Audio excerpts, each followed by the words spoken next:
Yo, yo, yo, yo, yo, yo, yo, what's good, chat? What's good, everybody? We are back with another episode of the No Pressure Podcast. I'm your co-host, Tej McCray. With me, as always, is my brother, Booby Lee Miles Leathers. Miles, what you got to say to the folks, man? What it do, world? How y'all doing, man? Appreciate y'all tapping in with us. It's gonna be a good pod, man. Definitely appreciate y'all listening up, showing support, man. We got a lot to talk about, man. So let's get right to it. Man, before we do though, Coach, I just want to address to our faithful YouTube watchers, man. Y'all see how my hair looking right now? You know what I'm saying? A little crazy going through a process, combing out my locks. It's a long process, not done yet, but yeah, so just excuse how I look right now. But as I segue to that, look at my brother Booby haircut right now, chat. That shit is clean. That shit is clean.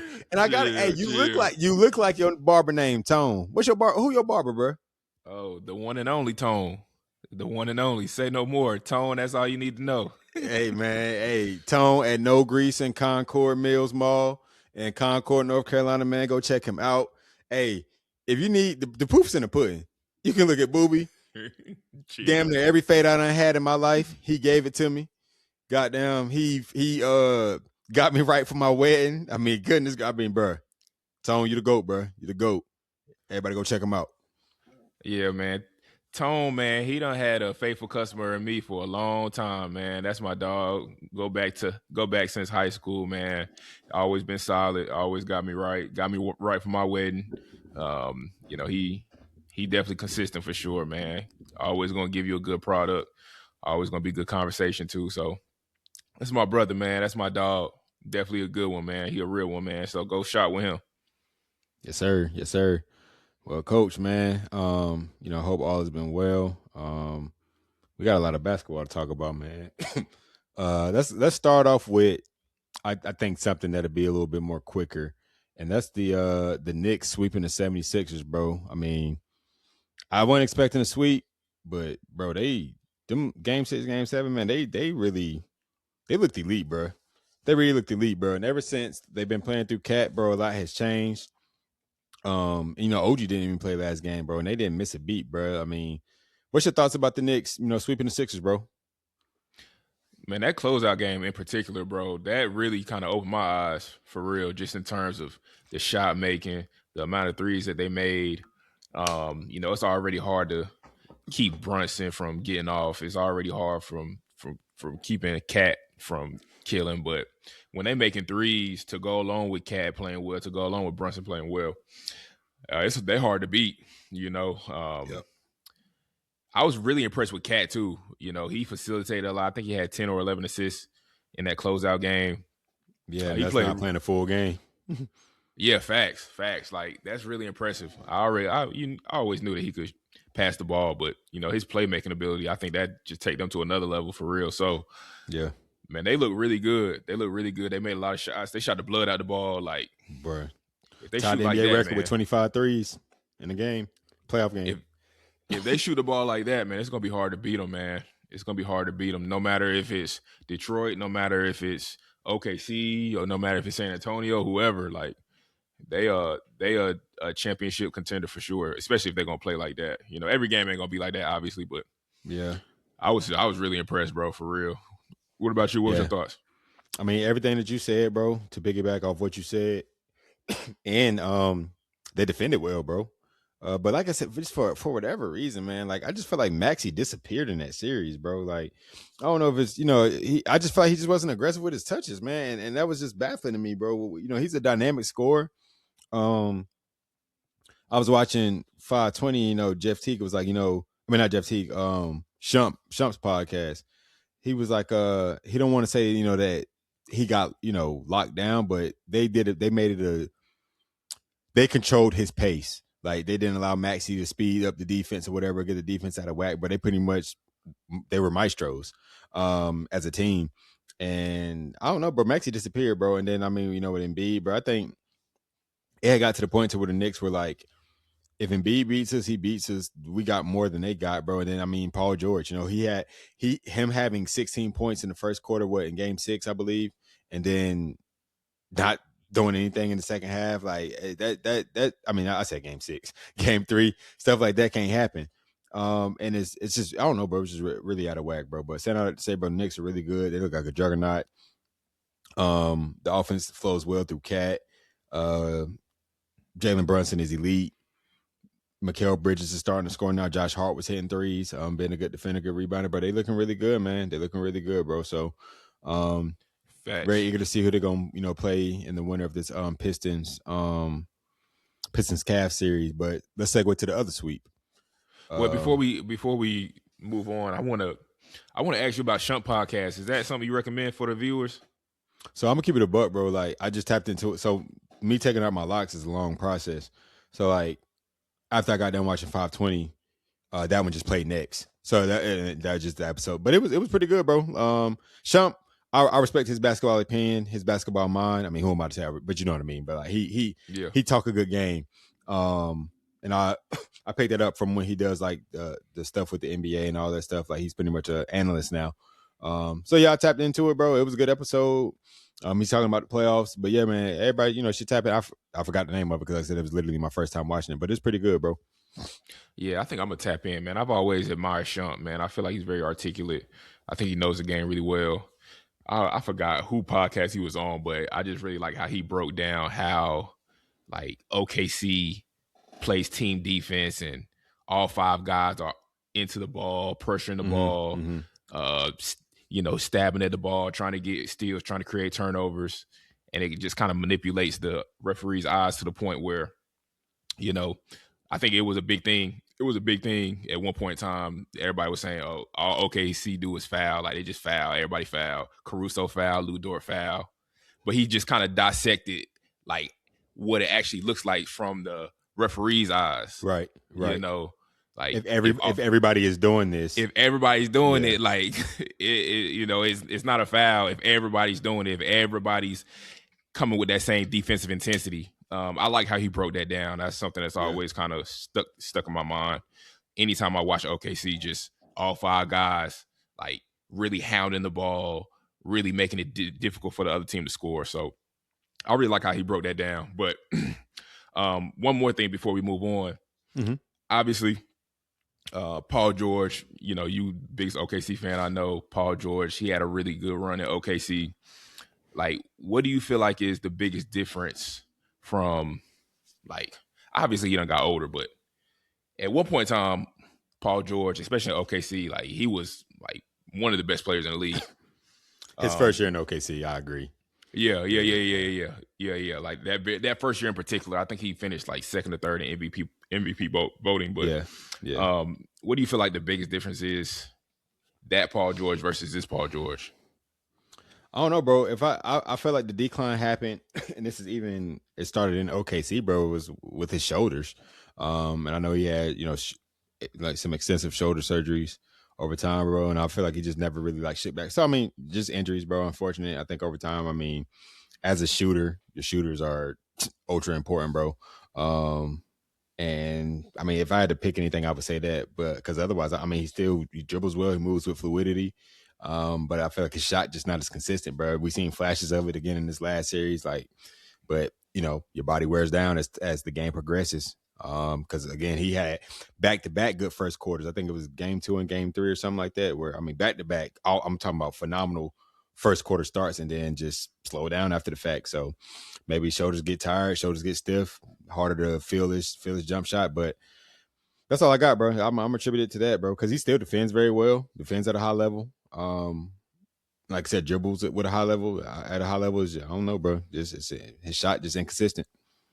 Yeah, them first quarters that he had in that series, it actually reminded me of the old Paul George, the Paul George that was in his prime, like the way he was scoring, the way he was creating separation on his step Shit was backs. beautiful, bro. Yeah, like it was a joy to watch, but he ended up wearing down. But he definitely showed flashes of prime PG, Facts. But it is what it is, man. He's still a really good player in this league, man. So shout out to him. Facts. But So the other series, which we, hey, shout out to my brother Miles, man. He a man. He's a man of his word, a man that pays his bets, man. I'm gonna treat myself to some honey chicken Chipotle this week. Hey, shout out to Chipotle, man. If you ever watch this Chipotle, somebody tap in with Chipotle, go and throw us a little deal, man. Go and sponsor us, bro. We some of your faithful customers. I can promise you that. The honey chicken is back, and I'm gonna be the first to taste it this weekend. All thanks to my brother Miles, man. Hey, OKC swept the Lakers 4-0. For the most part, all the games were really competitive, man. But I just felt like OKC just had too much, which is what I felt like in the first place. I felt like the Lakers didn't have enough offensive firepower. Very good defensive team. Something that I'm sure my brother Miles will harp into later on. JJ Redick and them boys had a good scheme against SGA, but I think that's the scary part about us. It really wasn't SGA. it was other pieces. We didn't have J Dub, and I mean other pieces just filled in. Big shout out to AJ Mitchell. God damn, bro. I mean, Coach, I'm gonna let you talk first about this series. What's your thoughts about the Lakers being swept 4-0? Well, before I get into that, bro, we had a little barbershop talk at No Grease. Shout out to my brother Tone, man. Had a little barbershop talk. He said something interesting, man. He said something interesting. Tone did? Tone or somebody in the shop? Tone. He said something interesting. All right, tell me what Cuzzo said. He said, all right, this is what he said now. He said, and I think he might have heard it from somebody else, so I ain't putting it all on him, but he mentioned the fact, like, J-Dub, he actually might be expendable, bro. He might be replaceable, bro. I know his contract is crazy. I know he got a max deal, major deal. He's making a lot of money, but they not missing a beat with him on the bench. Like, is he replaceable? Like, is he a guy like, you just mentioned AJ Mitchell. I mean, he's on his rookie deal, and then a guy on the bench. Hold on. I mean, hey, sometimes as fans we're prisoners of the moment. J Dub, just because we're not missing a beat, that don't mean J Dub is, to me, expendable. He is a great defender. He's a great two-way player. Okay. He's a great two-way player, like playing both sides of the ball. I think it's all about perspective. If Tone is looking at it as like we ain't missing a beat, yeah, I just think because we that deep. But I don't think you get rid of what J-Dub averaged like last season. I mean, 18, 19 points. I mean, he had some great games in the finals last year when Shea had slow starts. I mean, I don't think we can forget about that. It's like, I mean, he could be expendable, is all in how you look at it. I just want to get rid of him because I'm a big fan of team chemistry as well, bro. And I think, he meshes well with the team, with the competition around him. I think sacrifice, and like you said, we just paid him. I think sacrifices are going to have to be made in the future. Like, we ain't gonna be able to keep and pay everybody, but we're gonna pay Shea. We've already paid J-Dub. We paid Chet. They taken care of. I mean, I don't think there's really no need to mess up the core. You just keep building around that core and hoping that things happen. It's kind of like with the whole Tatum thing. The Celtics didn't miss a beat because Jaylen Brown stepped up. Shea still draws. Shea makes the game easier for those around him. So yeah, I don't know if I agree. I don't know if I agree with that comparison for the Celtics. I feel like the Celtics need Jason Tatum, and I feel like it kind of showed, especially that Game 7 against the Sixers. Like, if they would have had Jason Tatum, they would have probably beat the Sixers. I know, but I'm saying that to the point. OKC is running through everybody without J-Dub. Right. So in the regular season, me, I feel like no one expected the Celtics to be as successful as they were. Yeah, you're right. Does Tatum help them out in the playoffs? Of course. But I think OKC is just that good, and the Lakers just did not have enough. If the Lakers had Luka, it's a totally different series. Totally different series. I think it goes 7 instead of a sweep. But my original point is the Lakers did not have enough. We have more than enough versus the Lakers. Against the Spurs, it's going to be extremely difficult to beat them, without J-Dub. It's going to be. I don't know, bro. It's his other hamstring, not the one that not the one that kept him out for the season, for majority of the season, bro. Like, that's a totally different ball game. The Spurs have more than enough to beat us. They kicked our ass in the regular season, in large part J-Dub didn't play in. I think if he did not play in all of them games, he only played in one. But they got multiple guys who have an ability to score the ball, to go along with Wemby, probably the greatest player we're going to ever see. I just think we were just fortunate to, again, the Lakers did not have enough, and this is with me knowing J-Dub wasn't playing. They just didn't have enough. We swept. I mean, I forget about our first round matchup. Who was the AC? Phoenix. Not enough, bro. You ain't got enough. The Spurs is one of the Spurs can beat us. The Spurs can beat us. The Spurs can beat us. I think whoever wins the Spurs OKC series is going to be the NBA champs. Okay. Lakers just didn't have enough, bro.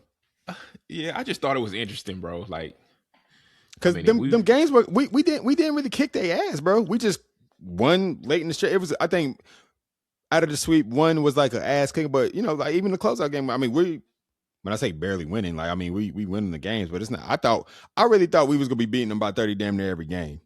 Obviously, I'm exaggerating, but I thought it was gonna be a lot more blowouts than we got. But the good defensive team, they just didn't have enough on the offensive end. Austin Reaves had bad performances because we're good defensively. We're gonna get to him. I got something to say about him, but where did AJ Mitchell come from? Like, what school did he go to?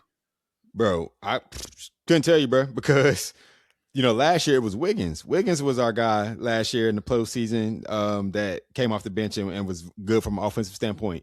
He's still on the team and not even in the rotation. So it's just like, bro, I just big credit to Sam Presti and his eye for talent. Like, bro, we have AJ Mitchell has a team option next year. So like we pick up that op for it's like $2.7 million. Now, mind you, I think they go, restructure again, pay him a little bit better, bro. But team option $2.7 million. Look at how he's performing in the playoffs right now.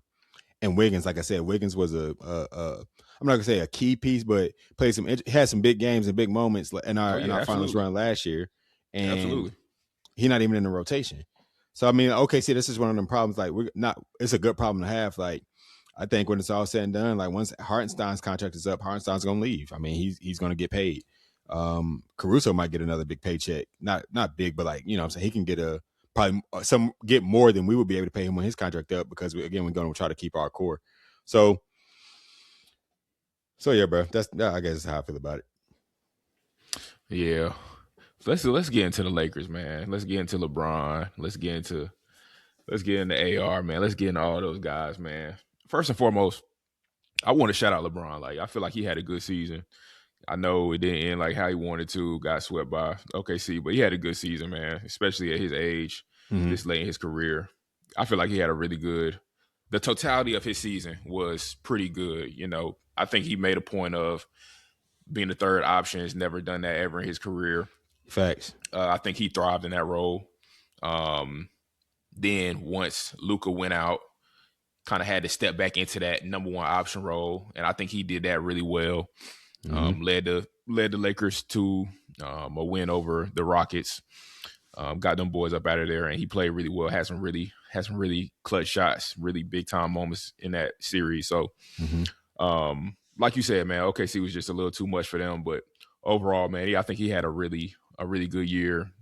He did a lot of really good things for the Lakers, and ultimately, man, I mean, it wasn't a success from a championship standpoint. They didn't win a championship, but I think it was a success just to be able to play with his son, be able to go out the way he went out, just in terms of, making the playoffs and, making it to the second round.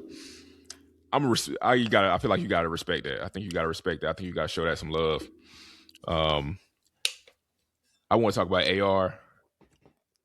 This is the second bad performance that he done had. He done had back-to-back bad playoff performances. I just don't think he is like a playoff type guy. It's funny that you bring that up. It was another podcast I watched today, and Austin Rivers. I don't know if you've seen his clips from To the Baja, Theo Pinson, Raymond Felton, and Charlie Villanueva with their podcast. He was going back and forth with, I don't know the other co-hosts, because again, I'm not like tapped in, but Austin Rivers was going back and forth with the other co-hosts, and long story short, he was like, see, what you don't understand is you get your pay by how you perform in the playoffs. If you perform well in the playoffs on impact teams, especially as a role player, you can usually get a good contract because they seen you perform in the playoffs. That's when it quote unquote matters most. But so go ahead and finish your point. So it's funny that you said AR not being a playoff guy, and this is a contract year for him. So go ahead. Yeah, I think Austin Rivers. I did not. I said Austin Rivers. I feel like Austin Reaves. Excuse me. Mm-hmm. AR. I think he is a phenomenal player in the regular season. I don't think he is just like this crucial, pivotal piece on a championship team, especially him being the first, second option. Like, nah, that's not a formula for success. Not in the playoffs, not against these top caliber teams.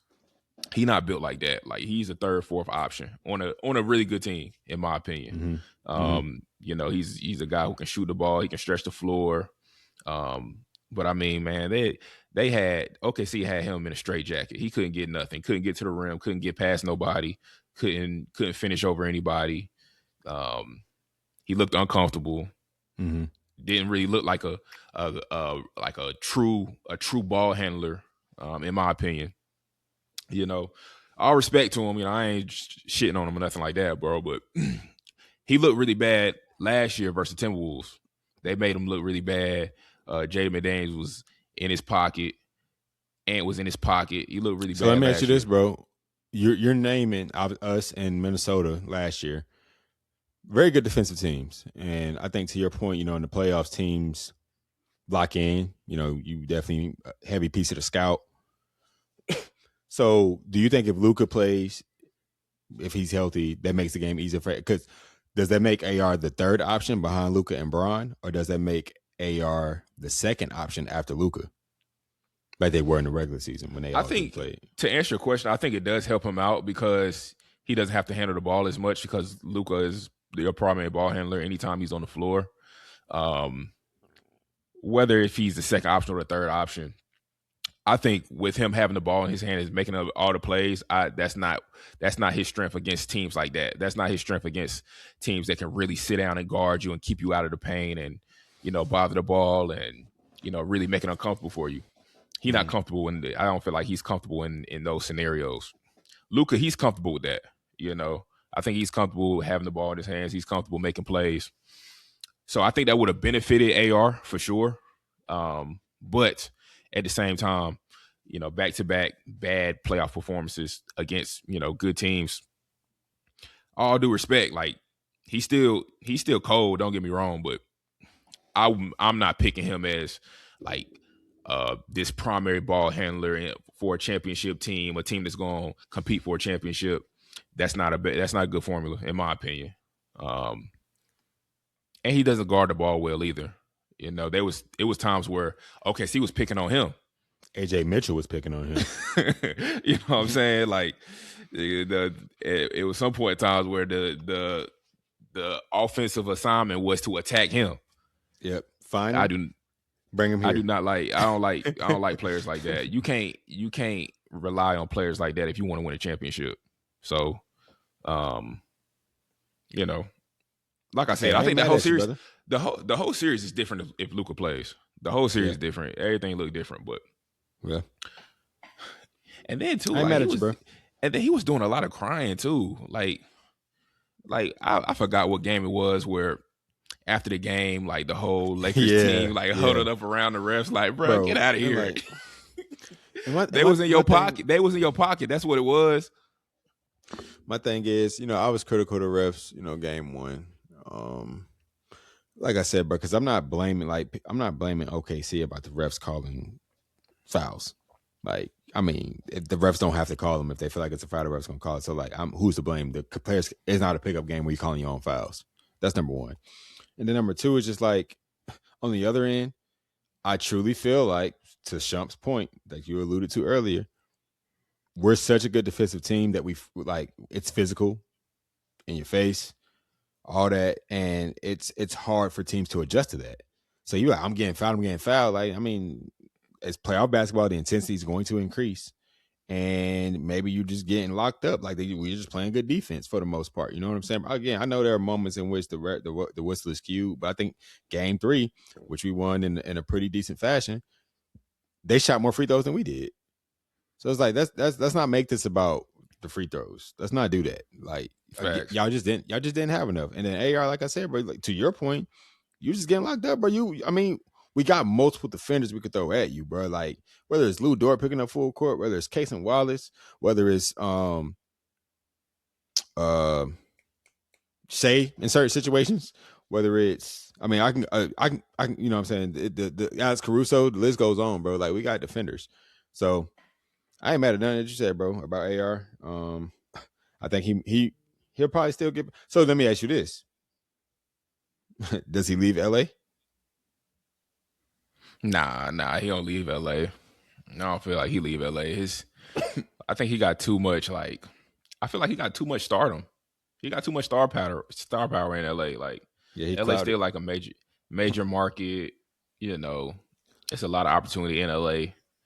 Like, some people's dream, if you live in the United States, is to make it to LA. Like, Yeah. you know what I'm saying? So LA is a good spot. And I mean, he's the guy, bro. He's one of the guys, at least in LA. So I wouldn't say he leaves. But one more thing before we like move on from this series. I think Scotty Barnes came out in an interview like a couple days ago or maybe last week or something. And he just says, he was just talking about Shea, and he was just saying, like, I don't know. I think the reporter might have asked him about Shea getting to the line or foul baiting or whatever the case may be. And he said straight up and down, like, I mean, Shea, when he attacks, he goes strong. Like, as simple as that. Like, we don't have to sit here and complicate it or make it seem like something that it's not. Like, when he attacks the rim, he goes hard, he goes strong. Yeah. Pause. But he's aggressive. Like, he's aggressive going to the rim. Like, Yeah. he's really good going to the rim. He's really good at creating contact. It just kind of is what it is. It's not a situation where we putting everything on the refs. Like, the refs give him every call. Like, no, like he attacks the hole hard. He seeks out contact. He finishes well at the rim. As simple as that. You don't got to overcomplicate it. He gets to the line because he goes to the hole extremely strong, extremely physical. He puts his shoulder into you and he creates Use your contact. shoulders, Like, bro. Yeah, bingo. yeah. He beats you downhill. He initiates the contact using your momentum against you, and I mean, just, you know what I'm saying, it's legitimate contact. So, but in all honesty, bro, James Harden used to do the same shit. Like, everybody used to complain about him flopping, foul baiting, drawing all these fouls. But if you go back and watch James Harden in his prime, he used to get fouled like damn near every time he went to the rim, bro. facts. Every time. Like, it just kind of is what it is. Good scorers, they know how to seek out contact. They know how to get to the line. And, Shea's a phenomenal scorer. James Harden, a phenomenal scorer. Those guys know how to get to that line. Yep. So, shout out Shea, man. Future MVP. Back-to-back MVP. Let's go, Shea, man. 8 more, bro. 8 more. All right, so Timberwolves, Spurs. Spurs are up 3-2. Won yesterday. Beat the shit out of Minnesota. Wemby had a hell of a first quarter. I think he had 16 points and 7 rebounds at the end of the first quarter, something like that. 16 points, 5 rebounds. Dylan Harper looked good off the bench. Keldon Johnson, I think, scored 21 points in 22 minutes. I mean, they just look good, bro. Like, it's so crazy, and I know this is cliche, but like, what Wemby does just by being on the court from a defensive standpoint, bro, like, teams don't want to drive, they settle, and we know the 3-point shot is if it's a forced shot, like, it can be detrimental to a team, bro. And I think there were instances in that game where Minnesota was just relying on the 3 too much. When they had their best moments is when they was getting to the rim, and then in those moments, more often than not, Wemby wasn't even in the game. Bro, what are your thoughts about the Spurs? Do you think the Spurs are going to? 2 questions. What do you think about the Spurs' performance yesterday? If you tapped in, and do you think the Spurs wins this series in 6, or is it going 7? Yeah, the first part, they play really well. I was really impressed yesterday. Like, they were extremely focused, locked in. I mean, they didn't miss a beat. I think they felt like last game out, or their last loss, that they kind of let that slip away. So I feel like they had just a focused effort and made sure they handled business, made sure they took care of home court. I mean, I was just extremely impressed with what they did yesterday. Mm-hmm. As far as the series, I do feel like Minnesota still got a chance, bro. I'm not gonna lie. I think they're gonna take care of Minnesota. I think they're gonna take care of home court. Minnesota going back to Minnesota. I think they're gonna take care of Game 6 at the crib, and then I think it's just gonna go crazy Game 7, bro. I think he's Think that so? type of guy. I think he's that type of guy. I think he's that type of big game performer. And I mean, ultimately, I feel like he done been in moments like this where he just shines. Like I think he likes these pressure moments. I think he likes moments where all eyes on him. What you gonna do? Like he's not the type of guy who shies away from the confrontation. Like he's going towards the confrontation. Mm-hmm. So Oh, it might be and a gamer for sure. yeah, facts. And he got some rough riders with him too. You know what I'm saying? So I do feel like it's far fetched for them to win, but I do feel like they still got a chance just for the simple fact that Ant is Ant. I feel like I'm a believer. I'm a believer in Minnesota. I'm a believer in Jay McDaniels, Julius Randle. Like those guys are gonna compete. Even Rudy Gobert, I know he kind of been struggling lately, but I think those guys are gonna compete, man. It's gonna be hard to kill those guys. You're gonna really have to take their soul. They're not just gonna give it to you. So I think it's still a chance, bro. I don't think they're gonna end it in 6. I don't think the Spurs are gonna end it in 6. I think it's gonna go 7. And if it does go 7, I think experience lies with Minnesota, and I Right. think they'll take care of business on the road. So, bro, like something that I would have talked to you about if we had a chance to talk sooner, but it was brought up again on the podcast again with Jeff Teague and them. Something that I paid attention to when they played is just like they need a point guard, bro, because all they were doing was doubling and at half court. Literally getting the ball out of his hands at half court and living with whatever happened. And Wemby was able to guard multiple people, at one time. These are guys ain't really knocking down threes. So I think they need to play Mike Conley a little bit more, bro. I really think so, bro, because Mike Conley he can bring the ball up the court, initiate the offense. That way they're not double teaming Anthony. When Anthony Edwards was bringing the ball up the court, as soon as she calls, but they send in a double, getting rid of it. So it allows Anthony Edwards to establish himself in the half court, whether it's on the wing, mid post, whatever the case may be, potentially get a 1-on-1 or get a double team coming from the post, in which I feel like it gives more opportunity for slashers, gives more opportunity for the weak side kicks, as opposed to passing it from half court and just standing there, because he also wasn't cutting or moving. So I don't know whose fault that was. But I think they need to play Mike Conley a little bit more, man. And then when Mike Conley has been playing, man, he's been playing really good minutes, knocking down the 3, driving, hitting his floater. Like, I don't know, bro. And I mean, he's a vet. He's been there before, bro. He's been a part of a good playoff series in the past with the Grizzlies. And just a proven vet. I'm not saying he need to play a whole lot, but maybe he starts the game off. Maybe he's playing in big moments. But if the Spurs are just able to get the ball out of hands that easy, then I think they're cooked. But like you said, I'm a believer in the Timberwolves, man. I think they're gonna make adjustments. I think we're gonna see them win Game 6. I think it is going 7, but I would want to see what adjustments they make Game 6, and then what adjustments obviously both teams make for Game 7, bro. Because I just think they need to have somebody else bringing the ball up the court, initiating the offense, as opposed to Ant just getting trapped at half court and standing there. Yeah, and I mean, to your point, man, Mike Conley, he has that veteran savvy about him, to the point where he gonna know what to do. He know how to make plays. He know how to make shots. Yeah, I mean, he's proven, bro. Like, he has been there, done that. This is nothing new to him. The moment not gonna be too big. So, I agree, man. I agree, and I think they gotta play him more, man. Mike Conley, he has very high IQ too.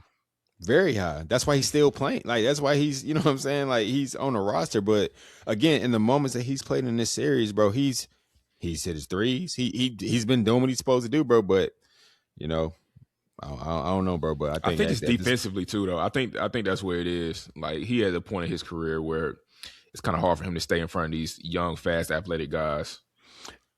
That is true. Because I mean, like, he could start off on Champagne, and then at that point he gets switched on to De'Aaron Fox. Jesus Christ. Like, yeah, swipe it too fast, bro. But again, bro, I mean, like, again, maybe you roll the dice, and like I said, you don't gotta play. I just think he needs to play more than he's been playing. you got to be able. Y'all can't lose how y'all did. And again, they had moments in the game in which they were closing the gap by getting to the rim. But this is when Wemby wasn't in the game. You know, Wemby, he could be in the game more often than not. And in those moments he was in the game, they eloping, bro, like kicking their ass, bro, and like Anthony Edwards just disappeared. So, you know, we'll see, bro. We'll see what adjustments they make. But I think it's going 7 as well. I just don't know what way yet. But if I had to pick right now, I can't pick against Wemby. But like you said, it's hard to go against experience and in those big game situations. So I don't know, bro. We'll see. Yeah, it's been a good series, man. It's been a good series. I really like how both teams are competing. You know, and he done had a game or two. You know, Wemby done had his games.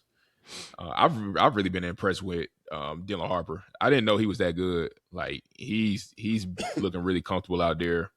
I think Good situation, man. Yeah, facts. And on Jeff T podcast too, they was giving a lot of Dylan Harper's success to my boy that went to UConn. Oh, Stephon Castle, who's also playing good. Yeah. He was saying like, you know, Stephon Castle kind of put that battery in Dylan Harper back to guard, to be intense, you know, to play with that explosion. They kind of remind me of each other a little bit, you know. No, for real, they do. Because I mean, bro, again, we were fans of him at UConn as well, bro. But Stephon Castle is a winner, bro. Plays hard on both ends of the court. Like perfect. Like the Spurs are going to be good for years to come, bro. Like they are composed very well. They're built very well. And then even when it gets to the point to where they move on from De'Aaron Fox, Dylan Harper's going to fit right in. Dylan Harper, Stephon Castle, Victor Wembanyama. That's going to be. I think that's going to be their core three for the years to come, bro. But to have a vet like De'Aaron Fox and learning from him, and one of the things that they show love to De'Aaron Fox, saying like, you know, he's a competitor. Like he's been even at Kentucky.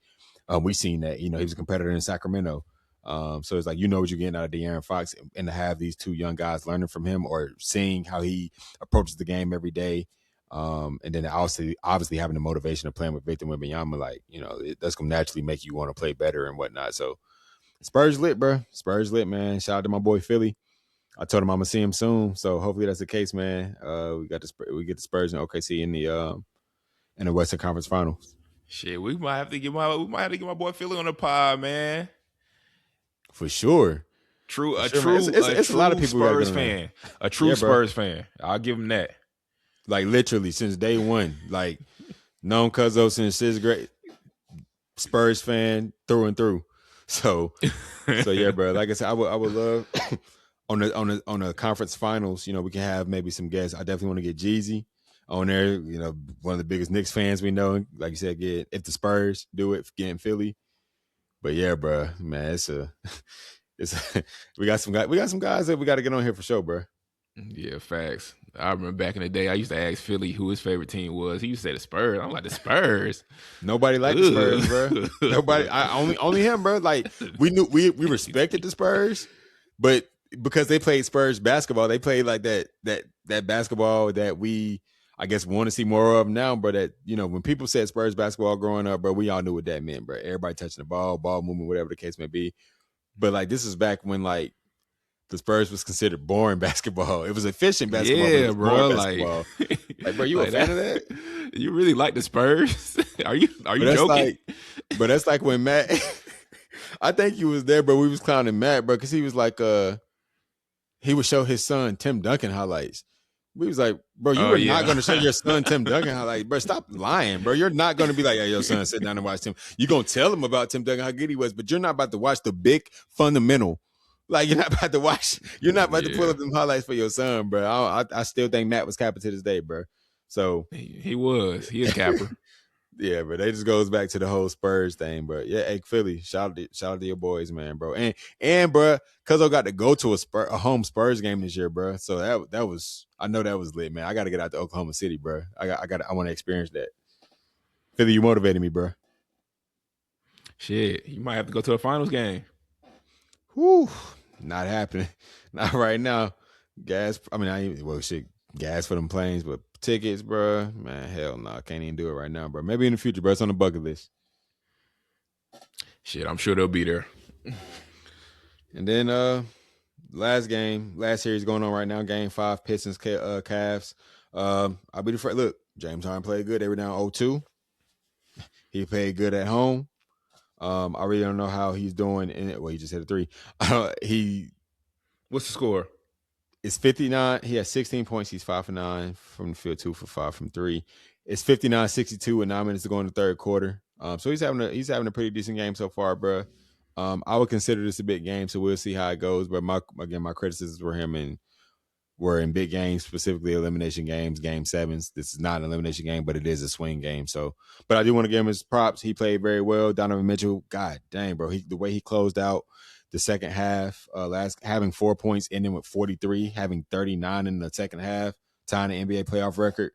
Coach, what you think about that, bro? What do you think about Donovan Mitchell? What you think about James Harden's performances at home in games 3 and game 4? Donovan Mitchell went fed. Like, it was to the point where he just was just coming down and just scoring damn near every time. Every time, bro. Turned around and talking about Cade, said, get him off me or something, like get him talking crazy. Yeah. He was in that mode. For real. He was super aggressive, bro. Super aggressive. Yeah, almost kind of reminded me of Shea. Like, I feel like Shea, Donovan Mitchell, like, it's just a couple of those guys, like, it's just so hard to stop them, bro. Like, downhill, I'm in attack mode. And one thing about both of them, because I agree with you, bro, because I said it and watched down. I said Donovan Mitchell, he moves so fluid, bro. Like, he's just so fluid with his movement, strong as hell. Like, Donovan Mitchell looks strong and is strong and quick and all and elusive. You know, Shea is a little bit of a smaller build, but obviously has strength in his shoulders and knows how to manipulate and knows how to use his body well. So yeah, but I mean, they just when they get downhill, bro, when they're attacking the rim, like, it's killer, bro. And then if their three so happens to be fall, because I mean Donovan Mitchell was 4 of 11 from 3. It's not great, but if their three so happens to be falling, like, they know how to get to that free throw line, they know how to get to the rim. And I mean, they're just some killers, bro. If they see one go in, bro, it can get ugly at any time. Yeah, facts. That's what I like about them. Like, they see one go through that net, like, they eyes just light up. Like, I'm in attack mode. Both of those guys, bro. But yeah, Donovan Mitchell, man, he had a really, really good game last time out. He looked really good. James Harden made a lot of plays, facilitated. Yeah. When those guys are playing well, man, I think they're hard to beat. I do feel like the Pistons gonna shake back though. I think they're gonna win this game. I know you just mentioned they was up. Third quarter? But yeah, you know, I do feel like Cade is gonna shake back. Cade didn't play too well last game. Oh, he playing good as hell right now. I tell you that. Yeah. He the type, man. He not really gonna have back-to-back bad games, bro. He gonna show up. He's a competitor too. He a competitor kind of in a different way, but he's a guy he's gonna compete. He's gonna put his team in the best situation to win. Definitely like his game. Definitely a guy knows how to navigate pick and rolls, knows how to get to the rim, knows how to play in the mid range, can shoot the three. Good size. Like, Cade is a dog, man, and I mean, he one of those guys too. Once he really figures it out, I mean, he already kind of figured it out for real, but yeah, once he like truly hits his prime, like, he can be the best guard in the league. He can be the number one, like, PG in the league for real. Yeah, for real. Cade the killer for sure, bro. Always been that. And shout out to him, bro. I mean, like, the Pistons is his that's his franchise now. Getting drafted there, having that historic losing streak. I mean, weathering the storm, bro. And I mean, that's why I commend their success right now, bro. It's good to see, bro. Like, the NBA is in a good spot, bro. And, like, I think they've shown, like, if you stay down, you draft well, you put the right pieces around them. And speaking of pieces, bro, like, I was talking to Drew about this. Like, Tobias Harris is always on playoff teams, bro. Have you realized that? Yeah, he is. He definitely is. He's always on playoff teams, bro. And, like, and he be having a role too. He has a carved out role on every playoff team. And especially, and, like, he's always really good in the regular season, and then in the series that they lose majority of the time, he plays like shit. But, like, he had a few good games, like, whereas, like, I think he was playing out of body. But in this game right now, he's playing bad. But it's like, it's no in between with Tobias Harris. It's either he has a good game or he has a bad game. There's no in between. And I know he's a defender as well, but I just wanted to shout out him because, I mean, he obviously impacts winning, just like Delon Brooks. Like, I know he gets shitted on a lot, and, you know, people don't like his demeanor, but every team he's been on, bro, they make the playoffs.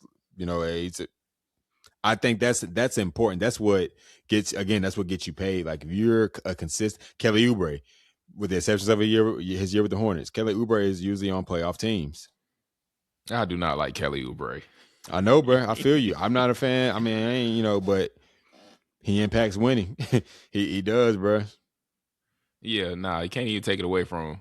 He got that positional size, can guard multiple defenders, Athletic, long, athletic. Yeah, definitely. and occasionally can hit a three. It's really no in between with Kelly Oubre. Either he has a good game or a bad game. It's really no in between. But you expect him to defend and whatnot. But yeah, bro. So yeah, man. Who you got winning the series? I got the Pistons in 7, bro. Yeah. That's right. You said that. I got the Pistons. I got the Pistons 7, bro, and I attribute that because I can't trust James Harden, bro. It's really on him, bro. I'm gonna kid you not. He just hit another 3, bro. He locked in right now.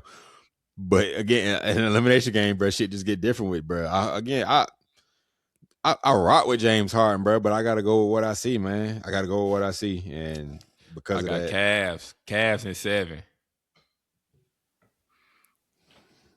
And James Harden gonna have a big game 7. My dog. hey, this on wax, bro. So we go spin the block. We go spin the block, bro. If it go game 7, if they win this game and they don't win game 6 at the crib, it's over. I don't know. We gonna see, man. This game gonna be good though. You can already tell it's gonna be good. It's gonna come down to the wire. Yeah, this has probably been. Ain't no probably. Well, no. Spurs and Timberwolves been a good series too. The other two, outside of the sweeps, these are some good matchups for sure. That's some good matchups for sure. Facts, but big facts, bro. One thing I wanted to ask you, bro, away from is there anything else basketball related that you wanted to cover?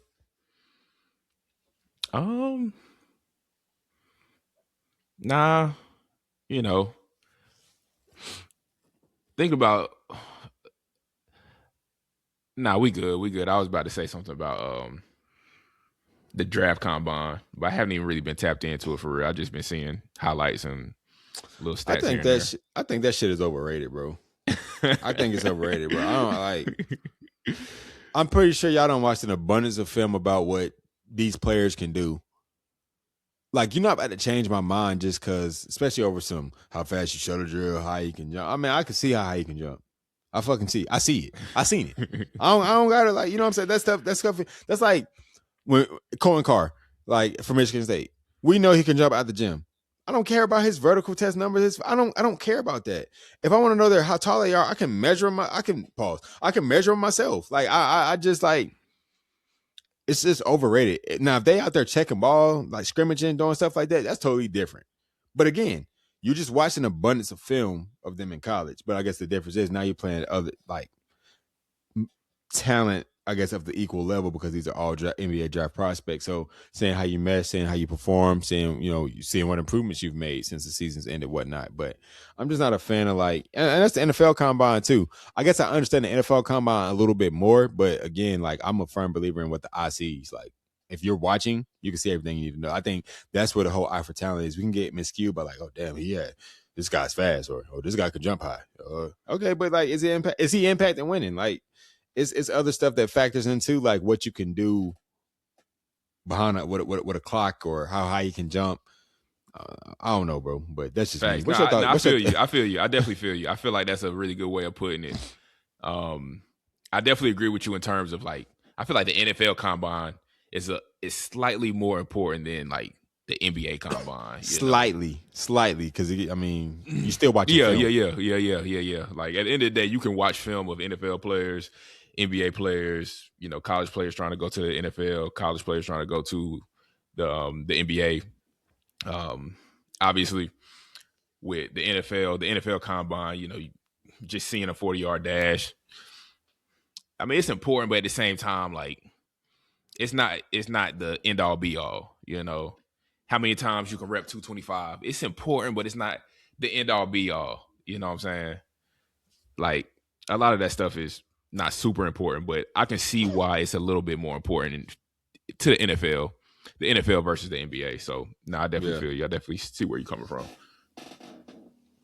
So, bro, one of the things that I wanted to talk about, like, I actually had a moment earlier this week. One of my students had asked to go to the counselor. I won't disclose the name, but one of my students had asked to go to the counselor, and I was like, everything all right, and the student alluded to, he was like, I just need to talk to somebody. So usually when I hear stuff like that, I'm like, are you having thoughts? I don't really like to use the word like suicide. I don't like to use that word. So I was like, are you having thoughts?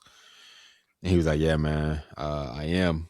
But pretty much, I don't, not to get into the story, but it's just really like, just, as a teacher, bro, even as a man, like we bear a lot of like, specifically, I'm gonna speak about myself, specifically as a teacher, bro. Like we wear so many hats, bro, and have to carry so many like, I don't want to use the word burdens, but like emotions of our students, and whether it's getting them to express themselves, whether it's getting them comfortable enough to have those conversations. But it's just like you wear a lot as a teacher, bro, and just like the underappreciation. And I don't even talk about for myself, bro, because I truly feel appreciated by my students. They definitely show their love and gratitude. But it's just like I know there's other teachers who out there who don't feel appreciated. So obviously, I know you're a coach as well as you have other responsibilities, bro. But like, how do you handle like those pressure moments, or like wearing the emotion? Because I mean, you're a coach, so I mean, you in some ways have to manage the emotions of kids that aren't even yours to help hopefully transition to team success, team chemistry. So like, how do you handle that, bro? Like just sometimes wearing the emotions of others so they can feel better. And it might make, because I mean, when he's telling me that, bro, like I just instantly get depressed, man. And, I'm worried about him. I'm thinking about him. It's just all sorts of stuff. But it's just like damn, bro, this shit made me sad. So now I'm Mm-hmm. affected by this. Mm-hmm. I think like one thing, one thing in particular, and I might even be taking it a step further. Like, just me personally, like I feel like I'm still trying to learn how to manage my own emotions. Like I feel like just this week, honestly, like I just been some stuff going on, like just going through. I'm not gonna say difficult times because you know everybody got difficult times, but just trying to manage like some of my thoughts, some of my emotions, some of my hardships. It's not the easiest thing to do, and I'm kind of a introverted type guy. I'm not the type to just pour my heart out to just people or just about my problems or my frustration or anything like that. But I do find it a little more helping when I do have somebody to talk to, or if I have somebody that I can just, get it off my chest to. I don't always take that avenue, but when I do that, I do feel better. Like it does make me feel just a little less stress, or feels like the monkey's kind of just lifted off my back a little bit. Yeah. Um, I mean, talking to people is important. Talking to people and just kind of letting out these emotions, or just letting out these hardships, whatever the case may be. Yeah. It's something that can definitely be beneficial. I know as Black men, we try to mask our emotions. We try to keep everything in. I'm I'm the biggest corporate of that. It's not a lot of things that I just pour out to other people. I try to always to say to myself like, "Oh, all right, man, you'll be all right, man. It'll be okay. Shit will be fine. Like you're not gonna Hmm. die." Hmm. Um, but that's not always the greatest approach. But I just find myself doing that sometimes, just to I don't know, just to kind of mask it or put a band-aid over it. But I mean, just talking to somebody, having somebody to kind of vent to, um, being able to having the option or have the ability to just talk to somebody and just get it off your chest. I think that's something that's really vital and really important. And I mean, that's really something that you taught me for real. Just being communicative, just about some of the things that you're going through.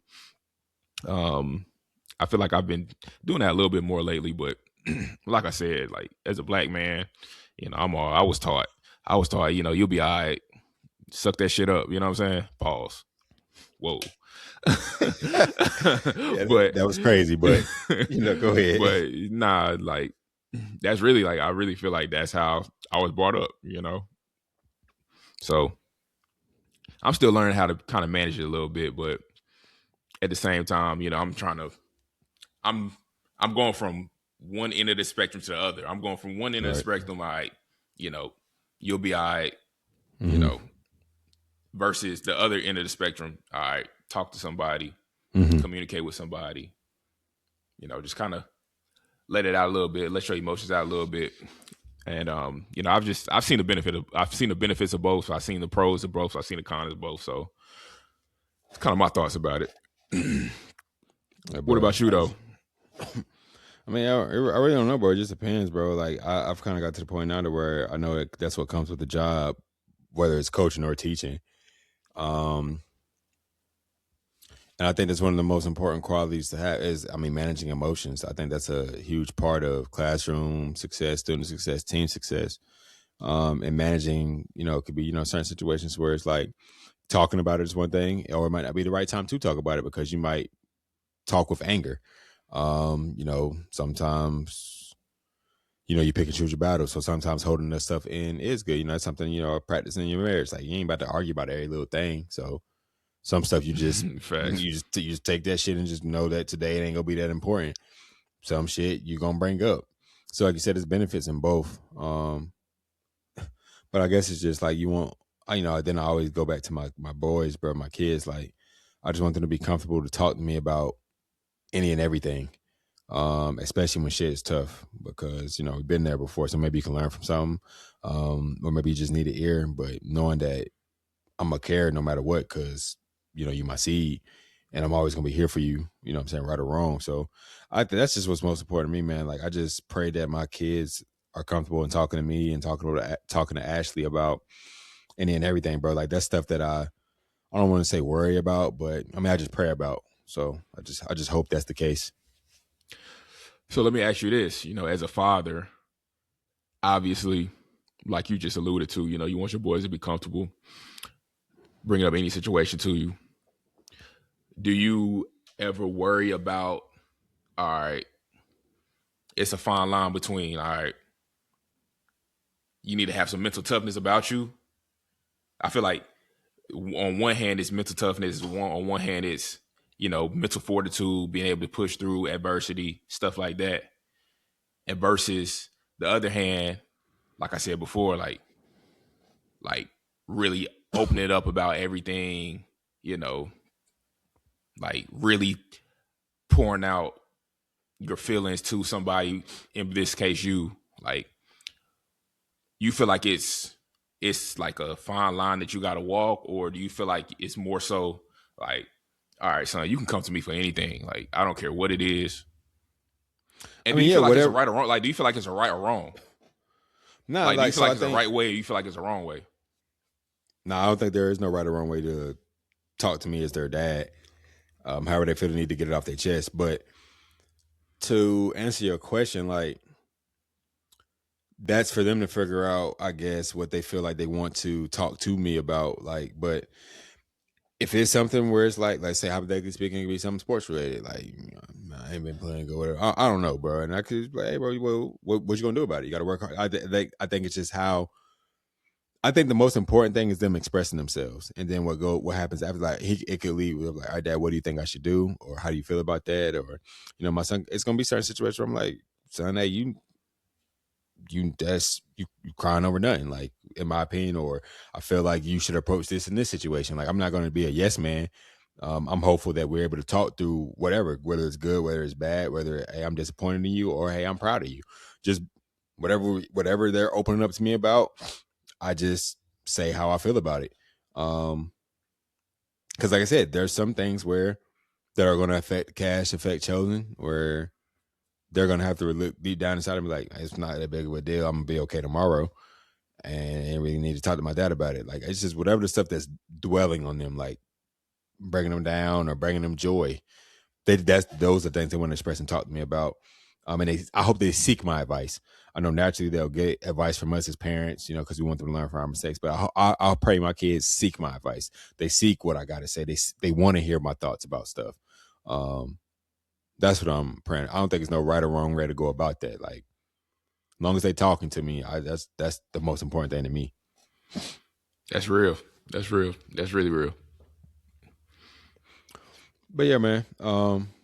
So thank you for sharing, how you felt about, just sharing your thoughts on that, bro. But yeah, that's something I just wanted to talk about, bro, because I really ain't, you're the first person I really brought that up to. So um thanks to that happened a couple of days ago, bro. But saying all that to say, bro, um, always try to find somebody you can confide to, or find some way to express yourself, whether it's through journaling, whether it's through running, finding some way to manage emotions. That goes for everybody, for for what I know, but we all go through battles, we all go through hardships, and just figuring out what, and sometimes we got to bear the emotions of others. And, sometimes we get tired of being a strong person all the time. So it's okay to, be vulnerable, express yourselves in constructive and healthy ways, bro. But yeah, bro. I think this can conclude another great episode, bro. Hopefully we get to talk sooner. We're gonna have some guests on later on, so chat, be ready for that. You want to close out anything, Coach? Yeah, man, that was a good dialogue, man. Definitely appreciate it. Appreciate everybody listening, everybody watching. We got more that we want to continue to talk about. We got more content that we want to continue to bring to y'all, man. So keep supporting us, man. Keep tapping in, man. We love y'all and really appreciate y'all tapping in with us for sure. All right, y'all. We out. Love.